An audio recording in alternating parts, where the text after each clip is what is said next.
আমরা ভূমিকাটা পড়ি না। বিসমিল্লাহির রহমানির রহিম।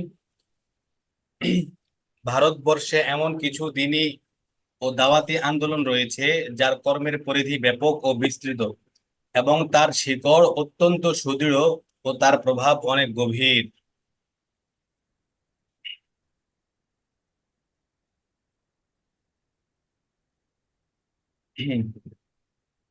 এখানে এমন কিছু দিনী তালিম ও তরবিয়তের প্রতিষ্ঠান রয়েছে যা ইসলামী জ্ঞান বিজ্ঞানের হিফাজত ও তার তালিম ও তাদরিস এবং প্রচার ও প্রসারের ক্ষেত্রে উল্লেখযোগ্য ভূমিকা পালন করেছে। ভারত উপমহাদেশে ইসলামী জাগরণ সৃষ্টি করতে, জনসাধারণের মাঝে ব্যাপক দিনী চেতনা জাগ্রত করতে এবং শরিয়াত প্রতিষ্ঠা করার ক্ষেত্রে সকল প্রতিষ্ঠান মৌলিক ভূমিকা পালন করে আসছে। কিন্তু কিছুদিন যাবৎ তাদের আকীদা, বিশ্বাস, কোরআন ও হাদিসের সাথে তাদের সম্পর্ক এবং শরীয়তের উপর তাদের আমলের ব্যাপারে সন্দেহ ও সংশয় সৃষ্টি করার অপতৎপরতা শুরু হয়েছে। তাদের বিরুদ্ধে নানা ধরনের প্রপাগান্ডা ও সমালোচনার তুফান সৃষ্টি করা হচ্ছে। মিথ্যা ও বানোয়াট অপবাদ প্রদান করে তাদের গৌরবময় ইতিহাসে কালিমা লেপনের অপচেষ্টা চলছে।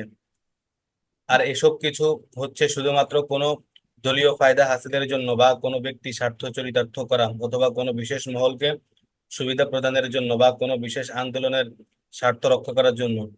এই অপতৎপরতার কারণে ওই সকল সুগভীর ও ব্যাপক প্রভাবের অধিকারী দিনী আন্দোলন ও দাওয়াতি কর্মতৎপরতা ও ইসলাহী প্রচেষ্টার ব্যাপারে বিষোদগার ও ভুল বোঝাবুঝির সৃষ্টি হচ্ছে, এবং ওই সকল দিনী তালিমি ও তারবিয়াতি কেন্দ্রসমূহের বিরুদ্ধে সন্দেহ ও সংশয় সৃষ্টি করা হচ্ছে। অথচ এই সকল আন্দোলন সহিহ দ্বীনের হেফাজত ও তার উপর দৃঢ়তার সাথে আমল এবং ইসলামী আকীদা বিশ্বাসকে শিরক ও বিদআতের মিশ্রণ হতে সংরক্ষণের ক্ষেত্রে গুরুত্বপূর্ণ ভূমিকা পালন করে আসছে। সাথে সাথে আধুনিক শিক্ষায় শিক্ষিত শ্রেণীকে ইসলামের মৌলিক শিক্ষার সাথে সম্পৃক্ত করা, দ্বীনি ঐতিহ্য সংরক্ষণ করা, ইসলামী আদর্শ প্রতিষ্ঠা করা, ইংরেজ সাম্রাজ্যবাদের হাত থেকে ভারতবর্ষকে স্বাধীন করা, ইসলামী বৈশিষ্ট্য ধ্বংসকারী শক্তির বিরুদ্ধে সোচ্চার ভূমিকা পালন করা, ইসলামী সভ্যতা সংস্কৃতির প্রচার প্রসার করা, এবং মুসলিম পারিবারিক আইন সংরক্ষণের জন্য আন্দোলন করার ক্ষেত্রে অগ্রণী ভূমিকা পালন করছে।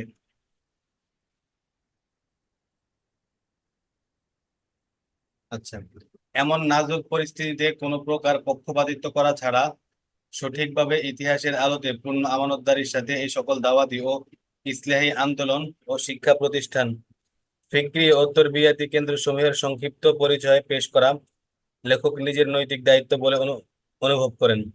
কোরআন ও হাদিসের সাথে জনসাধারণের সম্পর্ক গড়ে তোলা এবং তাদের আকীদা সহিহ করা, দিলে শিরক ও বিদআতের বিরুদ্ধে ঘৃণা সৃষ্টি করার ক্ষেত্রে এ সকল আন্দোলন ও মাদ্রাসা সমূহে যে উল্লেখযোগ্য অবদান রেখেছে তার প্রতি আলোকপাত করা জরুরি মনে করে, যাতে পাঠক এ সকল বিষয়ে বিশ্বব্যাপী বিস্তৃত দাওয়াতি ও স্থায়ী আন্দোলন, তালিমি ও তরবিয়াতি প্রতিষ্ঠান সমূহ এবং এর সাথে সম্পৃক্ত মহান মনীষীগণের দ্বীনী খিদমত ও অবদান সম্পর্কে অবহিত হতে সক্ষম হয়।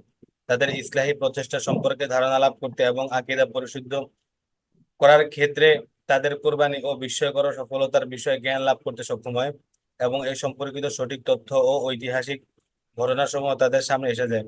কারণ পাঠক নিজে এই সম্পর্কিত সঠিক তথ্য ও ঐতিহাসিক ঘটনাসমূহের আলোতে ওই সকল সংশয়, অহেতুক ও অপ্রয়োজনীয় অপপ্রচারের ব্যাপারে সহজে সঠিক সিদ্ধান্ত গ্রহণ করতে সক্ষম হয়। কিন্তু দুঃখজনক হলেও সত্য যে এই সকল সমস্যা ও সংকট এমন দেশের ব্যাপারে সৃষ্টি করা হচ্ছে যে দেশে ইসলামের প্রাণকেন্দ্র হতে হাজার হাজার মাইল দূরে অবস্থিত, এবং যেখানে মুসলমানদের চিন্তা চেতনা, শিক্ষা, সংস্কৃতি, সামাজিক রীতিনীতি ও ভাষাকে নির্মূল করার প্রচেষ্টা চলছে, যেখানে মুসলমানদের ধর্মীয় ও অর্থনৈতিক ভাবে দেউলিয়া করার ষড়যন্ত্র চলছে, যেখানে তাদের শিক্ষানীতিতে হস্তক্ষেপ শুরু হয়েছে, হিন্দিকে বাধ্যতামূলক করা হয়েছে, মুসলিম পার্সোনাল ল এর পরিবর্তে সকল নাগরিকের জন্য এক ধরনের আইন বাস্তবায়ন করতে বদ্ধপরিকর, উর্দু ভাষাকে উৎখাত করার পরিকল্পনা গ্রহণ করা হচ্ছে। মোট কথা, সেই দেশকে দ্বিতীয় ইসমাইল বানাবার যাবতীয় নীল নকশা প্রস্তুত করা হয়েছে। এই ধরনের দেশ সম্পর্কে ওই সকল অহেতুক ও অপ্রয়োজনীয় সংশয় অপপ্রচারকারীদের সম্পর্কে এবং কল্যাণকর ও প্রয়োজনীয় শিক্ষা প্রতিষ্ঠান সমূহ ও দাওয়াতি আন্দোলনের বিরুদ্ধে ভিত্তিহীন অপবাদ প্রদানকারী এবং তা দ্বারা নিজেদের দলীয় ফায়দা হাসিলকারীদের সম্পর্কে কোরআনুল কারীমের আলোতে এই আহ্বান করা সমুচিত হবে। হে ঈমানদারগণ, তোমরা আল্লাহর উদ্দেশ্যে ন্যায় সাক্ষ্যদানের জন্য দাঁড়িয়ে যাও।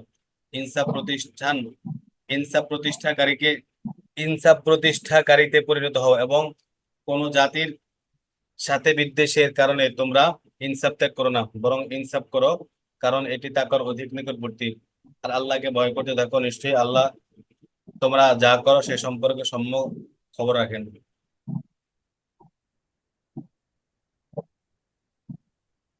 এখান থেকে মূল পড়া শুরু। আকীদাগত ও আমলি ত্রুটি। অমুসলিমদের সাথে মেলামেশা এবং কোরআন ও হাদিসের শিক্ষার ঘাটতির কারণে মুসলমানদের কিছু আকীদাগত ও আমলি ত্রুটি। ভারতবর্ষে পুরাতন ইতিহাসের উপর যাদের কিছু জ্ঞান আছে, তারা এই বিষয়টি খুব ভালো করে জানে যে ভারতবর্ষ মূর্তি পূজার সাথে অত্যন্ত গভীর ও প্রাচীন সম্পর্ক রাখে। মূর্তি পূজা এখানে নতুন কোনো বিষয় নয়, বরং এটাই তার লীলাভূমি, এবং এখানেই এর ক্রমবিকাশ ঘটেছে। এদেশের সকল ধর্ম ও জীবন দর্শন, এখানকার সভ্যতা, সংস্কৃতি, শিল্পকলা ও সাহিত্য, সামাজিক রীতিনীতি এবং গণিত শাস্ত্র থেকে শুরু করে সৌরবিদ্যা পর্যন্ত সর্বত্রই এর ঘ্রাণ পাওয়া যায়। ভারতবর্ষ মূলত দেবদেবীদের স্বর্গরাজ্য, রূপকথা ও কল রূপকথা ও কল্প কাহিনীর দেশ, মেলা ও উৎসবের দেশ। এদেশে শোকের মাতম হয়, এদেশে জন্ম উৎসবও পালন করা হয়, আবার শোক দিবসও পালন করা হয়। মোট কথা, এদেশে প্রতিদিন ও প্রতি মুহূর্তে কোনো না কোনো উৎসব পালন করা হয়। ঐতিহাসিক ঐতিহাসিক ব্যক্তিত্ব অথবা রূপকথার নায়কদের নিয়ে উৎসব পালন করার রেওয়াজ এদেশে নতুন নয়। প্রথম যুগে ভারতীয় মুসলমানদের সাধারণ জীবনে, রসম রেওয়াজে, সামাজিক আচার আচরণে, বরং জীবনের প্রতিটি ক্ষেত্রে ভারতের সনাতন সভ্যতা কিছু না কিছু প্রভাব ফেলেছে। সনাতন সভ্যতা মানে হিন্দু ধর্ম এবং মুসলিম শাসকদের উদাসীনতা, কোরআন ও হাদিসের প্রতি মনোনিবেশ না করা, হাদিসের গ্রন্থসমূহের অপ্রতুল হওয়া মানে অনেক কম হওয়া, স্বদেশী লোকজনদের সাথে মেলামেশা ও ঘনিষ্ঠতা, এবং বিভিন্ন রসম রেওয়াজ ও সামাজিক অনুষ্ঠানে স্বাধীনভাবে শরীক হওয়ার কারণে মুসলিম সমাজ ব্যবস্থায় তা যথেষ্ট প্রভাব ফেলেছিল। অর্থাৎ হিন্দুদের সাথে মিলেমিশা করার কারণে এটা মুসলিম সমাজে অনেক প্রভাব ফেলেছে। আবার অনেক ক্ষেত্রে মুসলিম সমাজ ব্যবস্থা ও জীবনযাত্রার সাথে তা মিশে গিয়েছিল। ফলে আল্লাহ তাআলার ইসলামের প্রচার ও প্রসার এবং হক ও বাতিলের মাঝে পার্থক্য করার জন্য মুসলিহ ও মুজাদ্দিদগণের একটি জামাত সৃষ্টি করেন। ফলে আল্লাহ তাআলা ইসলামের প্রচার ও প্রসার এবং হক ও বাতিলের মাঝে পার্থক্য করার জন্য মুসলিহ ও মুজাদ্দিদগণের একটি জামাত সৃষ্টি করেন। মুসলিম মানে ইসলামকারী, মুজাদ্দিদ মানে সংস্কারকারী, অর্থাৎ প্রতি 1000 বছর পরে একজন মুজাদ্দিদ আসেন। তা এই অবস্থার কারণে আল্লাহ পাক মুজাদ্দিদ সৃষ্টি করেন।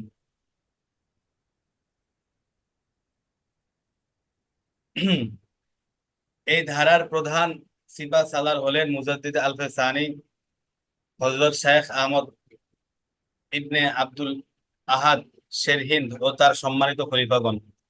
হযরত মুজাদ্দিদ আলফে সানি রহমতুল্লাহ আলাইহির ইন্তেকালের পর এই জামাতের নেতৃত্ব প্রদান করেন হযরত শাহ ওলিউল্লাহ মুহাদ্দিস দেহলভী রহমতুল্লাহ আলাইহি। অতঃপর তার পরিবারের সদস্যগণ এবং তার সুযোগ্য মুহাদ্দিস, ফুকাহা ও মুসলিহ ছাত্রগণ এই দায়িত্ব পালন করেন। অমুসলিম সভ্যতা সংস্কৃতির প্রভাব শুধুমাত্র ভারতীয় মুসলিমদের জীবনে পরিলক্ষিত হয় না, যদিও তারা ইসলামের প্রাণ কেন্দ্র হতে হাজার হাজার মাইল দূরে অবস্থান করেছে,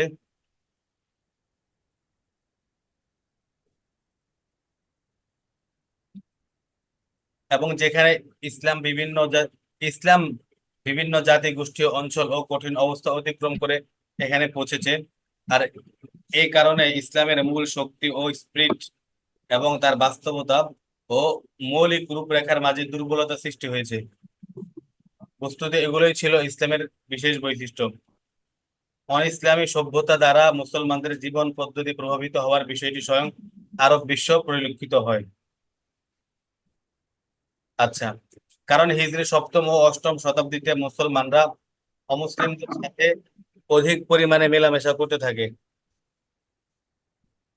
অনারবদের অধিক হারে আসা যাওয়া, অনারব জাতি গোষ্ঠীর ইসলাম কবুল করা এবং তাদের কিছু কিছু রসম রেওয়াজ রীতিনীতি এবং তাদের অবশিষ্ট জীবন, তাদের কিছু কিছু রসম রেওয়াজ রীতিনীতি এবং তাদের অবশিষ্ট জীবন পদ্ধতি সহ ইসলাম গ্রহণ করার কারণে মিশর ও সিরিয়াতে বাতিনি ও ইসমাইলি ফিরকা ক্ষমতার মসনদে থাকার কারণে এবং ধর্মহীন তথাকথিত সুফিদের ভুল ব্যাখ্যা বিশ্লেষণের কারণে কিছু কিছু আরব দেশে এবং বিভিন্ন মুসলিম দেশে মুসলমানদের জীবনযাত্রা, চিন্তা চেতনা ও দৃষ্টিভঙ্গিতে অনইসলামিক প্রভাব পড়তে থাকে এবং অন্যান্য ধর্ম ও মতাদর্শের মন গড়া কথাবার্তা ইসলামী সমাজে অনুপ্রবেশ করতে থাকে।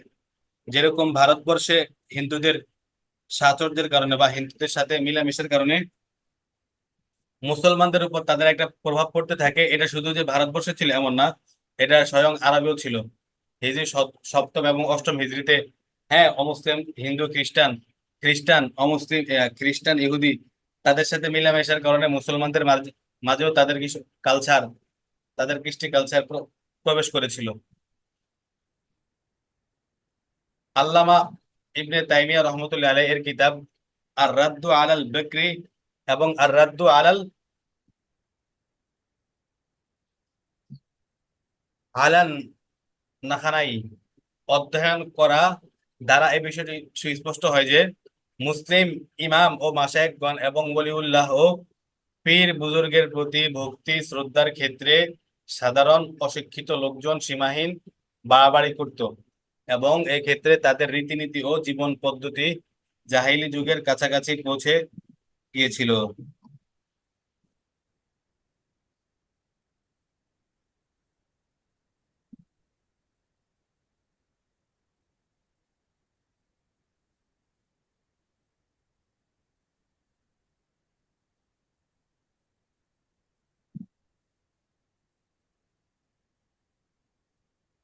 বুঝছেন, যারা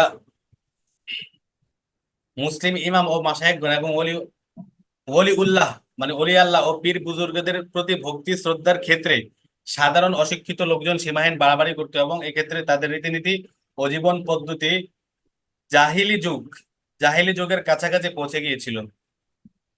জুহুদ ও ইবাদতের ক্ষেত্রে বাড়াবাড়ি এবং বিশেষ ব্যক্তিদের ব্যাপারে সীমাহীন ভক্তি ও মহব্বত, সম্মান শ্রদ্ধার প্রভাব আজও বিভিন্ন মুসলিম দেশে দেখা যায়।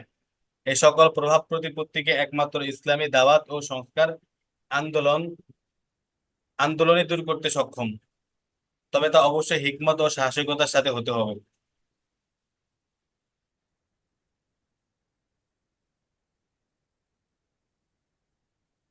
একটু লিপ নিয়ে আবার জয়েন করুন তো ভাই, সাথে সাথে। হুম, জি জি।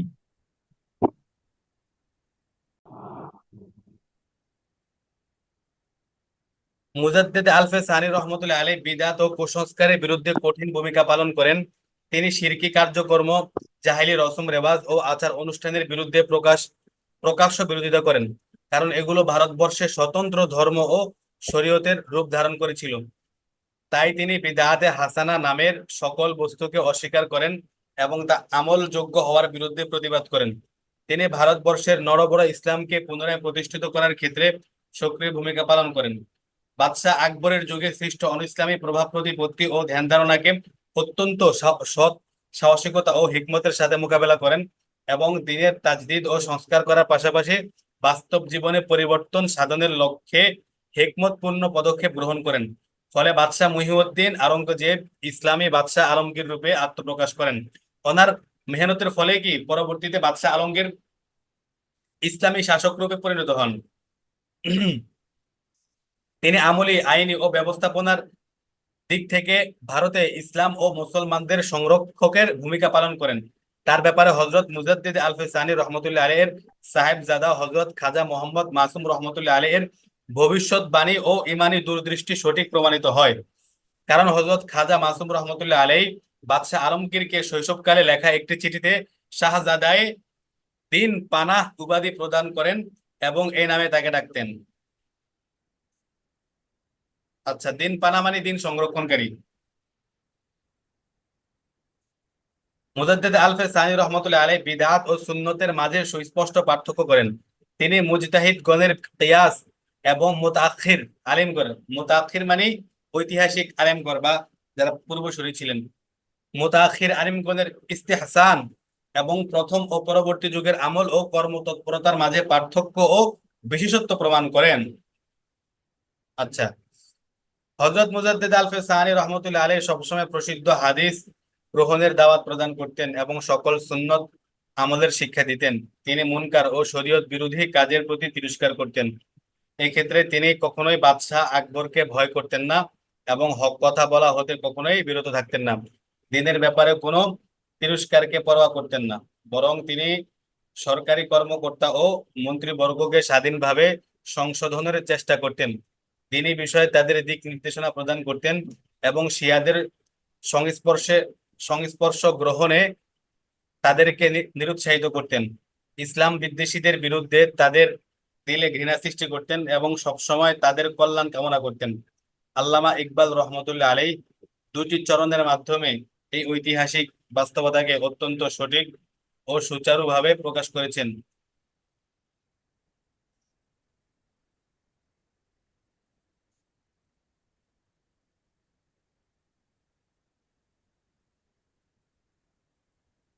হুম।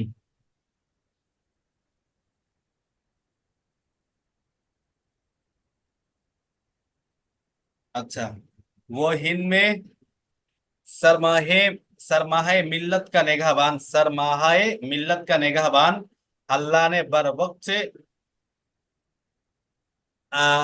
কি লিখছে রে, কবিয়া জিসকো খবরদার। তিনি ছিলেন ভারতীয় মুসলমানদের নেগাবান। ও হিন্দ মে সরমায়ে মিল্লত কা নেগাবান, তিনি ছিলেন ভারতীয় মুসলমানদের নেগাবান। নেগাবা মানে সংরক্ষক। আচ্ছা, আল্লাহ নে বার ওয়াক্তে কবিয়া জিসকো খবরদার, আল্লাহ যাকে সবসময় করেন খবরদার। আচ্ছা, হযরত মুজাদ্দিদ আলফে সানি রহমতুল্লাহ আলাইহির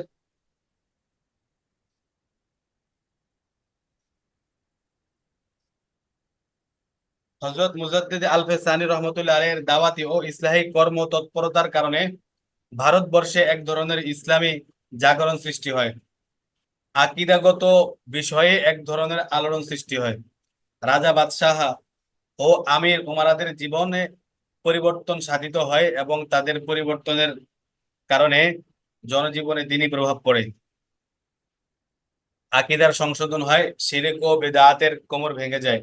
এর প্রভাবে ভারতবর্ষে ইসলাম আসল ও বাস্তব আকৃতিতে সমহিমায় আত্মপ্রকাশ করে। মুজাদ্দিদ আলফে সানি রহমতুল্লাহ আলাইহি যখনই কোরআন ও সুন্নাহ এবং আহলে সুন্নাহ আহলে সুন্নাত ওয়াল জামায়াতের প্রসিদ্ধ আকীদা বিশ্বাসের বিপরীত কোন সুফি সাধকের গবেষণা বা তাদের হালত শুনতেন এবং এর সপক্ষে দলিল হিসেবে তাসাউফের কোন কিতাব অথবা কোন বুজুর্গের কথা ও কর্মকে পেশ করা হতো, তখনই তার দিনী অনুভূতিতে জোশ এসে যেত এবং তার ফারুকী রক্ত, উনি ওমর ফারুক রাদিয়াল্লাহু তাআলা আনহুর বংশধর ছিলেন, এবং তার ফারুকী রক্ত ধমনীতে মানে রগে তৎপর হয়ে পড়তো। মানে কারো ইসলাম এবং কোন মুসলমান মনীষীদের বিরুদ্ধে কোনো কথা বললেই তার শিরায় শিরায় রক্ত কি গরম হয়ে যেত।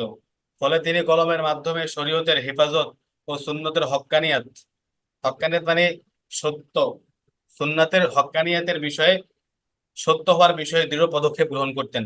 একবার তার কোনো এক ঘনিষ্ঠ জন কোনো বিষয়ে জনৈক কোনো এক সুফি দার্শনিক শায়েখ আব্দুল কাবির ইয়ামিনীর কোনো মত বা দর্শন পেশ করেন যা আহলে সুন্নাত ওয়াল জামায়াতের আকীদা বিশ্বাসের পরিপন্থী ছিল।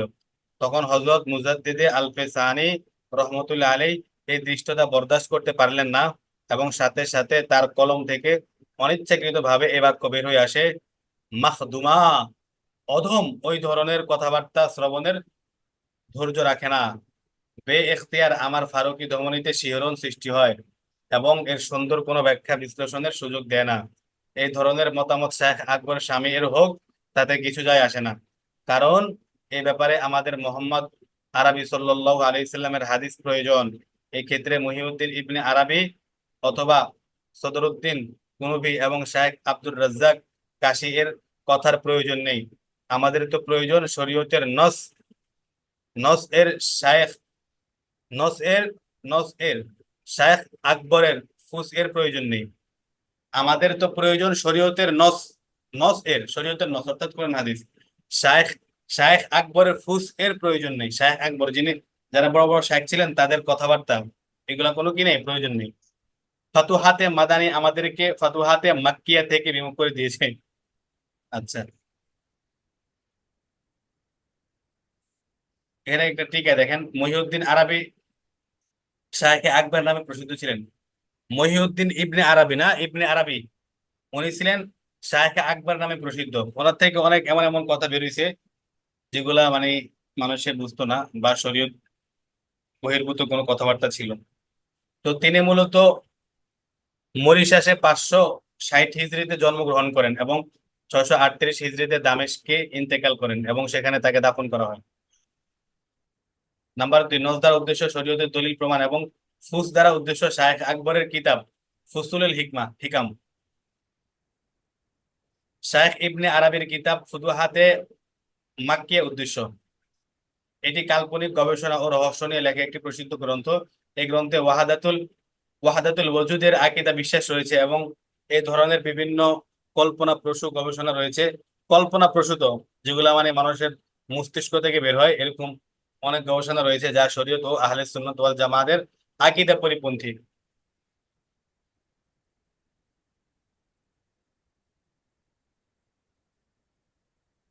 এখান থেকে আপনি পড়েন তো, এটা পড়ে শেষ করে দিবেন ইনশাল্লাহ নাকি? ধীরে ধীরে জি কতটুকু। এই কিতাবটা আমরা বেশি পড়বো না, বুঝছেন, আমাদের মূল ফোকাস থাকবে মূল কিতাবের দিকেই। এটা যেহেতু শুরু করা হয়নি এই জন্য আজকে একটু শুরু করলাম, আর আজকে একটু সমস্যা ছিল এই জন্য বাংলা কিতাবটা পড়লাম।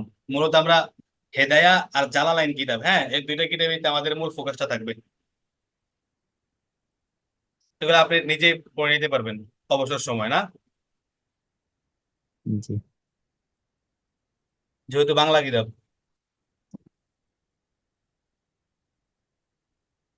শুনতে পাচ্ছেন কথা? জি জি জি, শুনতে পারছি। আপনি পড়তে পারবেন এখান থেকে? জি পারবো। হ্যাঁ, পড়েন তো।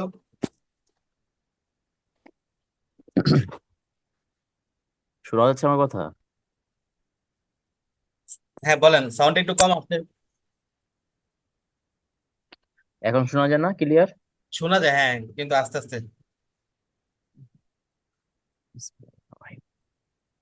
হাকিমুল ইসলাম শাহ ওলিউল্লাহ দেহলভী রহমাতুল্লাহ আলাই।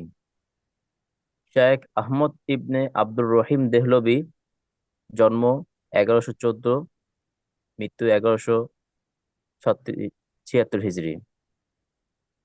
শাহ ওলিউল্লাহ নামে পরিচিত। তিনি সংস্কার ও সংশোধনীয় কাজকে সামনে এগিয়ে নেন। তাকে ইমাম গাজালি ও শাইখুল ইসলাম ইবনে দেখছেন, এই যে তিনি তাইমিয়াহ সংস্কার রহমাতুল্লাহ ও আলাইহ। সংশোধনীর, তিনি সংস্কার ও সংশোধনীর কাজকে সামনে কিনেন। কার সংস্কার বলেন তো? শায়েখ, এই যে ওই যে ওই যে মুজাদ্দিদ আল ফাসানি হ্যাঁ রহমাতুল্লাহ আলাইহ। মাশাআল্লাহ, ঠিক আছে। পরে তাকে ইমাম গাজালি ও শাইখুল ইসলাম ইবনে তাইমিয়াহ রহমাতুল্লাহ আলাইহির মতো হাকিমুল ইসলাম ব্যক্তিদের মধ্যে গণনা করা হয়। তিনি ভারতীয় মুসলমানদের জীবনে 5টি দুর্বলতা চিহ্নিত করেন এবং তা সংশোধনের জন্য এই পরিকল্পনা গ্রহণ করেন। শাহ ওলিউল্লাহ দেহলভী রহমাতুল্লাহ আলাইহির ইসলাহ ও সংস্কার ও সংশোধনের কর্মপদ্ধতি। 1, মুসলমানদের একটি বড় মুসলমানদের একটি বড় অংশ তাওহীদের সঠিক অর্থই জানে না, বরং তারা অনিসলামী রসম রেওয়াজের মাঝে ডুবে রয়েছে এবং বাতিল চিন্তা চেতনা ও ধ্যান ধারণা দ্বারা প্রভাবিত। তাই প্রয়োজন ছিল তাওহীদের সঠিক অর্থ তাদের সামনে পেশ করা এবং ইসলামের প্রকৃত রূপ তাদের সামনে উপস্থাপনা করা।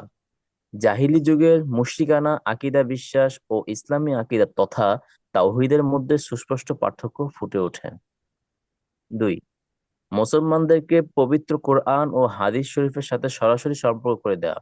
যদিও ওলামায়ে কিরাম এই কথা মনে করেন যে আহ, সাধারণ মানুষের জন্য পবিত্র কোরআন বোঝা অত্যন্ত কঠিন এবং সাধারণ জনগণ যদি সরাসরি পবিত্র কোরআন পড়তে ও বুঝতে থাকে তাহলে তা দ্বারা তাদের ইসলামী আধিপত্য ও রুহানি নেতৃত্ব বিপদের সম্মুখীন হবে। ফলে তারা সব সময় সাধারণ মানুষগণকে পবিত্র কোরআন অধ্যয়ন করা থেকে বিরত রাখত। তারা কখনোই সাধারণ জনগণকে কোনো প্রকার মাধ্যম ছাড়া কোরআনে পাক বুঝার সুযোগ দিত না। আর এই কারণে তারা কখনো দেশীয় ভাষায় বা আঞ্চলিক ভাষায় পবিত্র কোরআনের অনুবাদ করেননি এবং হাদিসের কিতাবে ব্যাপক প্রচলন ঘটতে দেয়নি। ফলে সাধারণ মুসলমান কোরআন ও হাদিস থেকে দূরে থাকতো। আর তাই তিনি উপলব্ধি করলেন যে কোরআনের অর্থ ও ব্যাখ্যা বিশ্লেষণ স্বদেশী ও জনগণের ভাষায় অনুবাদ করার এবং হাদিসের কিতাবের গুরুত্বের সাথে প্রচার ও প্রসার করার প্রয়োজন রয়েছে, যাতে সাধারণ জনগণ সরাসরি কোরআন ও হাদিস থেকে উপকৃত হতে পারে। 3, ভারতীয় উলামায়ে কেরামের দ্বীনী এলেম, বিশেষত হাদিসের এলেম ও জ্ঞান অতি সীমিত ছিল। আর এই কারণে আকীদার ইসলাহ তথা করা তাদের পক্ষে অত্যন্ত কঠিন হয়ে পড়েছিল। ফলে শাহ ওলিউল্লাহ দেহলভী রহমাতুল্লাহ আলাইহি সিয়াহ সিত্তা ও মুয়াত্তাকে অত্যন্ত গভীরভাবে অধ্যয়ন করেন এবং হাদিসের শিক্ষা, হাদিসের প্রচার ও প্রসারের ব্যবস্থা করেন। ফলে তার পরিবারের সদস্যদের আন্তরিক প্রচেষ্টায় ইলমে হাদিসের চর্চা, অধ্যয়ন ও প্রচার প্রসারের ক্ষেত্রে ইসলামী জগতে গুরুত্বপূর্ণ ভূমিকা পালন করেন। 4, শাহ অলিউল্লাহ দেহলভী রহমতুল্লাহ আলাইহি স্বীয় ইমাম সুলভ দূরদৃষ্টি ও প্রজ্ঞা দ্বারা উপলব্ধি করেছিলেন যে অদূর ভবিষ্যতে মুসলিম বিশ্বে এমন একটি যুগ আসবে যা আকল ও বুদ্ধি নির্ভর হবে, এমন এক বিপ্লব সাধিত হবে যা চিন্তা নির্ভর হবে। আর এই কারণে তিনি ইসলামী শিক্ষা ও ইসলামী কর্মপন্থার উপকারিতা, প্রয়োজনীয়তা এবং ইসলামী শরিয়াত ও নববী শিক্ষার সুদৃঢ় ও বাস্তবধর্মী ব্যাখ্যা বিশ্লেষণ করা উচিত বলে মনে করতেন এবং ইসলামী খেলাফতের অবকাঠামো ও মানব সমাজ গঠনে ইসলামী কর্মপদ্ধতির উপকারিতা ও প্রয়োজনীয়তার যুক্তিসঙ্গত সুস্পষ্ট ব্যাখ্যা প্রদান করার প্রয়োজনীয়তা অনুভব করতেন। আর এই লক্ষ্যে উদ্দেশ্যকে সামনে রেখে তিনি হুজ্জাতুল্লাহিল বালিগা ও ইজারাতুল খাফাফি খিলাফাতিল খুলাফা এর মতো গুরুত্বপূর্ণ দুটি খিলাফাতিল খুলাফা। কিংবদন্তি খিলাফাতিল খুলাফার মতো গুরুত্বপূর্ণ দুটি কিংবদন্তি গ্রন্থ রচনা করেন। এই কিতাব দ্বয়ের তুলনা ইসলামী গ্রন্থাগার সমূহে এবং মুসলিম বিশ্বে অন্যান্য সুমহান গবেষণা ও গ্রন্থ ভাণ্ডারে পাওয়া মুশকিল। অনেক চমৎকার কিতাব। 5, শাহ অলিউল্লাহ দেহলভী রহমাতুল্লাহ এই বিষয়ে উপলব্ধি করেন যে ভারতের রাজা বাদশাদের অন্দরমহলে এখন আর জীবনে উল্লাস নেই। মোগল উচ্ছ্বাস। খানদানের যুব সমাজের মাঝে জি মোগল খানদানের যুব সমাজের মাঝে যিনি চেতনা ও নবজাগরণের আশা করা যায় না। এবং আল্লাহ এই ব্যাপারে আল্লামা ইবনে খলদুন রহমতুল্লাহ আলী গন্তব্য হলো, যখন কোন আরে পড়তাছি খারাপ যখন কোনো সরকারের উপর বার্ধক্য এসে যায় এবং তা যদি দূরীভূত করা অসম্ভব হয়, তাহলে এই অবস্থায় তাকে নতুন জীবন দেওয়ার চেষ্টা করা এবং তার মাঝে নতুন শক্তি সৃষ্টি করার সাধনা করা এবং তার উপর বিদ্যমান অস্থিরতা দূরীভূত করার জন্য নিজেদের শক্তি সামর্থ্য ব্যয় করা একেবারেই নিরর্থক। তাই এই নিরর্থক প্রচেষ্টা পরিবর্তনে এমন এক জামাত প্রস্তুত করার জন্য প্রচেষ্টা করা উচিত যারা ইসলামী বিপ্লব সাধনে সহযোগী হয় এবং আরে ডিস্টার্ব করো না, পড়তাছি। সহযোগী হয় এবং একটি ইসলামী হুকুমত বা রাষ্ট্র প্রতিষ্ঠার জন্য নিজেদের যোগ্যতা ও সামর্থ্য ব্যয় করা উচিত, যা খালেস দ্বীনি ও ইলমি মূলনীতি ভিত্তিতে প্রতিষ্ঠিত হবে। শাহ অলিউল্লাহ দেহলভী রহমাতুল্লাহ আলাইহি তার পরিবারের সদস্যগণ এবং তার সাথে সম্পৃক্ত অন্যান্য উলামায়ে কিরাম এদিকে ইসলাহ ও তাজদীদের সুমহান দায়িত্ব অত্যন্ত সুন্দর ও সুচারুভাবে পালন করেন। অন্যদিকে তারা দ্বীনি মৌলিক শিক্ষা এবং দ্বীনের তত্ত্ব ও রহস্যগুলোর সুস্পষ্ট ব্যাখ্যা প্রদান করে গ্রন্থ রচনা করেন। এই গ্রন্থগুলো শুধু যে ইসলামের সঠিক ব্যাখ্যা ও ধ্যান ধারণা পেশ করেছে এমন নয়, বরং তা ইসলামী বিপ্লব সাধন ও ইসলামী রাষ্ট্র প্রতিষ্ঠার জন্য মানসিকভাবে প্রস্তুতি করেছে। এই সকল দেখেন, হেতুপূর্ণ প্রচেষ্টার এটা ফলাফল। এর ফলাফলটা কি, যে এই যে পাঁচটা যে তিনি দুর্বলতা অনুভব করেছেন এবং এই পাঁচটা অনুযায়ী তিনি হ্যাঁ, হ্যাঁ, কাজ করেছেন, ওগুলোর ফলাফলটা। জি। শাহ অলিউল্লাহ দেহলভী রহমাতুল্লাহ আলাইহি ব্যক্তি গঠন করা এবং রুহানি তাজকিয়া ও তরবিয়তে আত্মার সংশোধন ও প্রশিক্ষণ যে সুমহান দায়িত্ব পালন করেন, এর ফলে এমন কিছু ব্যক্তি প্রস্তুত হন যারা আল্লাহ দ্বীনকে প্রতিষ্ঠা করা, সুন্নতের পুনর্জীবন দান, শরিয়াতের প্রতিষ্ঠা ও বিদআত নির্মূল করার ক্ষেত্রে সুমহান দায়িত্ব পালনের যোগ্যতা রাখতেন। আর এই কারণে শাহ অলিউল্লাহ দেহলভী রহমতুল্লাহ এর পরে তার সুযোগ্য সন্তান শাহ আব্দুল্লাহ আজিজ রহমতুল্লাহ রুহানি, ইলমি ও দ্বীনী নেতৃত্বের জিম্মাদারি পালন করেন। তিনি শিক্ষকতায় আত্মনিয়োগ করার পাশাপাশি গ্রন্থ রচনার কাজ করেন এবং এমন একদল ছাত্র তৈরি করেন যারা এলমে হাদিসকে ব্যাপকভাবে প্রচার ও প্রসার করে, দ্বীনের সহযোগিতা ও পৃষ্ঠপোষকতা করেন এবং বিদআতের বিরুদ্ধে সোচ্চার সংগ্রামী জাগরণ সৃষ্টি করেন। তারা জনসাধারণকে কুরআন ও হাদিসের উপর আমল করার প্রকাশ্য দাওয়াত প্রদান করেন, তাজকিয়াতুন নাফস ও আত্মশুদ্ধির জন্য প্রচেষ্টা করেন। তাদের এই সকল প্রচেষ্টার কারণে অসংখ্য মাদ্রাসা প্রতিষ্ঠিত হয়, মানুষের ঘরে ঘরে হাদিস চর্চা হয় এবং সর্বস্তরে শরিয়াত প্রতিষ্ঠিত হয়, আর মানুষের মাঝে দিনের সাহায্য পৃষ্ঠপোষকতার জজবা পয়দা হয়। শাহ অলিউল্লাহ দেহলভী রহমতুল্লাহ নিজে এই প্রচেষ্টা ও কর্মতৎপরতাকে শুধুমাত্র দাওয়াতি ও এলমি গণ্ডির ভিতরে সীমাবদ্ধ রাখেননি, বরং ভারতবর্ষে হিন্দু সাথে শত শত বছর যাবৎ সম্পর্ক রাখার পর মুসলিম সমাজে যে সকল অনিসলামী রীতিনীতি, রসম রেওয়াজ ও সামাজিক প্রথা অনুপ্রবেশ ঘটেছিল তা সুস্পষ্ট সমালোচনা করেন এবং কোরআন ও হাদিস থেকে দূরে থাকার ভ্রান্ত মতবাদ, হাদিসের ক্ষেত্রে অজ্ঞতা, ওলামা কেরামের অদূরদৃষ্টতা, অদূরদর্শিতা, এই দ্বীনি অনুভূতি কম থাকার কারণে মুসলিম সমাজে যে ধরনের আখলাকি ও আকীদাগত ভ্রান্ত বিশ্বাস সৃষ্টি হয়েছিল তা মূলোৎপাটনের প্রচেষ্টা করেন। শেখ আব্দুল্লাহ আজিজ রহমতুল্লাহ এই সকল শিরক আকিদা, বিশ্বাস, অনিসলামী চিন্তা চেতনা ও ধ্যান ধারণা, জাহিরি রসম রেওয়াজ ও রূপকথা এবং অমুসলিমদের জীবন পদ্ধতি গ্রহণ করা ও তাদের অনুসরণ করার বিরুদ্ধে কঠিন পদক্ষেপ গ্রহণ করেন। যদিও সে সময় সে সকল আলিম ওলামা যুক্তিবিদ্যা, দর্শন ও ফালসাফা চর্চার নিষেধে নিজেদের মেধাকে ব্যয় করত, তারা জনগণের বিরোধিতার ভয়ে ও সংকটের আশঙ্কায় ওই সকল জাহিলি রসম রেওয়াজের সমালোচনা ও বিরোধিতা করা থেকে বিরত থাকতো।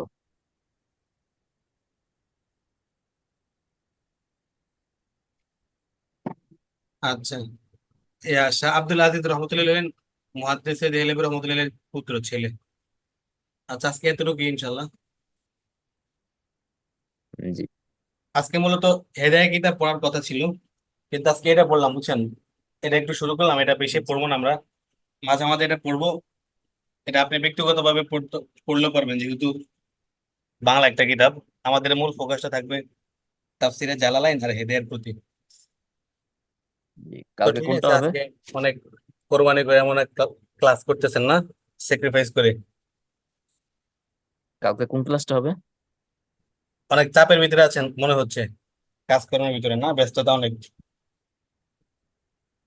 সমস্যা নাই, এলমে দিনের জন্য তো একটু দিতেই হয় সময়, নয়তো নিজের খালি খালি মনে হয়। আহ আপনাদের ছুটি হবে কবে, ঈদে? ঈদের একদিন আগে বা 2 দিন আগে। ওইখানে থাকবেন নাকি ঢাকায় চলে আসবেন বন্ধে? ঢাকায় যেতে হবে বাধ্য হয়ে, কারণ কয়টা কাজ আছে, যে ভোটার আইডি কার্ডের আমার কিছু কাজ এখনো অসম্পূর্ণ রয়ে গেছে, ওটা করতে হবে। আম, গাফলতির কারণে লেট হয়ে গেছে, করতে পারি নাই। আচ্ছা আচ্ছা। এটা এখন কাজ করার জন্য এটা কি আরো বিশেষ কিছু ভুল সংশোধন করবেন নাকি এখন আইডি কার্ড করেননি, এনআইডি কার্ড? এখন আইডি কার্ডই করি নাই আমি, এখানে আবার অ্যাকাউন্ট করা লাগবে, আমার কার্ড লাগবে, এই জন্য ওটি প্রয়োজন আছে। এই বুঝতে ক্ষেত্রে পেরেছি। একটু জোরদার দিতেছি। যাক, আল্লাহ পাক আসান করে দেখ সবকিছু। আপনাদের এখানে মানে কি বলে, সপ্তাহে পুরো 7 দিন, মাসে 30 দিন না? জি ছুটি জি জি। একবারই কম বলা চলে। নাই বললেই চলে। হুম। এই অবস্থা হলে তো অনেক কষ্টকর হয়ে যায়, বিশেষ করে আপনার জন্য। এখনো তো পোলাপেন মানুষ, আবার পাশাপাশি জি আপনি জি। মানে পড়াশোনার জন্য চেষ্টা করতেছেন জালালাইন জামাতের মতো একটা গুরুত্বপূর্ণ জামাতে। এই জন্য একটু টাফ হয়ে যায় আপনার জন্য। আল্লাহ পাক আসান করে দিক, দোয়া করি। আমি ঠিক আছে মাহাদি ভাই, তাহলে ভালো থাকেন না। আগামীকালকে আমরা জি তাফসিরে জালালাইন পড়ি নাকি? জি জি। ওকে। ইনশাল্লাহ প্রথম খণ্ড থেকে আমরা শুরু করব। আপনার কাছে 2টা ক্লাস পাঠিয়েছি জি গতকালকে, ওইটা ওইটা ছিল তাফসিরের উৎস, হ্যাঁ, ইতিহাস, এগুলো সম্বন্ধে, এবং কারা প্রখ্যাত মুফাসসিরগণ, এবং তাফসিরের কিছু কিতাব, গ্রহণযোগ্য কিতাব, ওই সম্বন্ধে ক্লাস 2টা আপনার কাছে পাঠিয়েছি। এখন আমরা ইনশাল্লাহ আগামীকালকে থেকে মূল কিতাব থেকে শুরু করব, খুতবা থেকে জি ইনশাল্লাহ। ঠিক ইনশাল্লাহ। আছে। জি। ঠিক আছে, তাহলে আসসালামু আলাইকুম রহমতুল্লাহ। সুবহানাকাল্লাহুম্মা ওয়া বিহামদিকা আশহাদু আল্লা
hello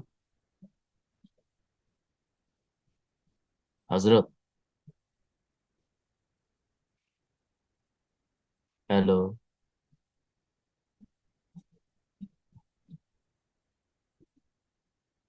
hello.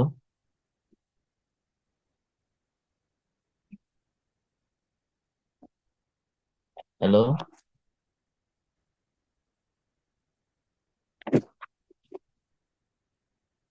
Hello.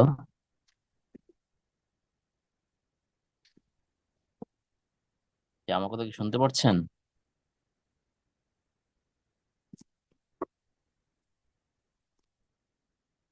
Hello.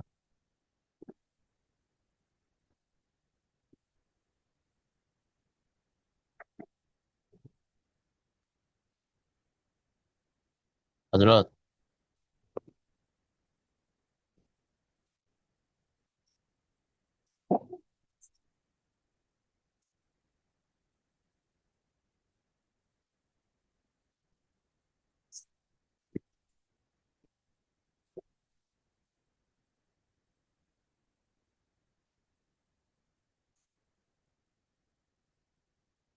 Hello.